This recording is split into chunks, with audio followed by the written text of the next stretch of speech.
Nous nous retrouvons aujourd'hui pour rendre publiques les listes provisoires des candidats aux différentes élections.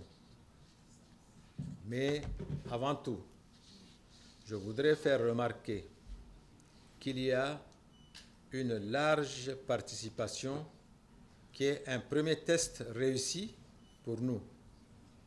Elle nous sert de baromètre de notre jeu démocratique et des enjeux combien importants de ces élections couplées.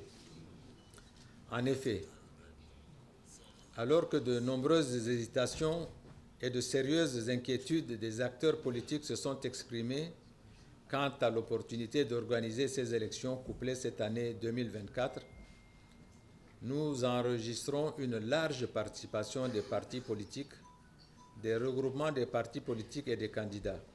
Ainsi, pour les élections législatives, il y a 178 listes pour 1321 candidats présentés par 179 partis politiques ou regroupements de partis politiques, dont 36,6% de femmes.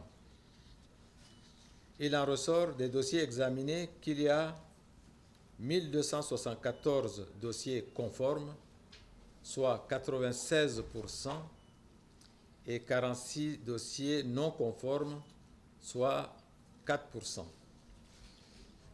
Pour les élections provinciales, il y a 447 listes pour 1260 candidats présentés par 134 partis politiques ou regroupements de partis politiques, dont 34,8% de femmes.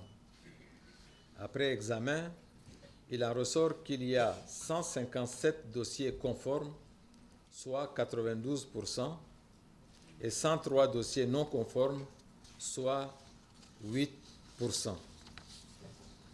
Pour les élections communales, il y a 285 listes pour 6156 candidats présentés par 93 partis politiques ou regroupements de partis politiques, dont 34,2% de femmes. Après examen, il en ressort que tous les dossiers sont conformes après régularisation des documents complémentaires par les partis concernés.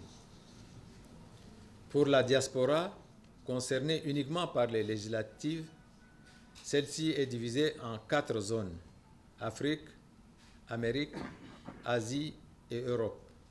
Chaque zone n'a qu'un seul siège, sans contrainte du respect de quotas. Il y a 24 listes pour 24 candidats, présentés par 16 partis politiques ou regroupements de partis politiques, dont 12,5% de femmes.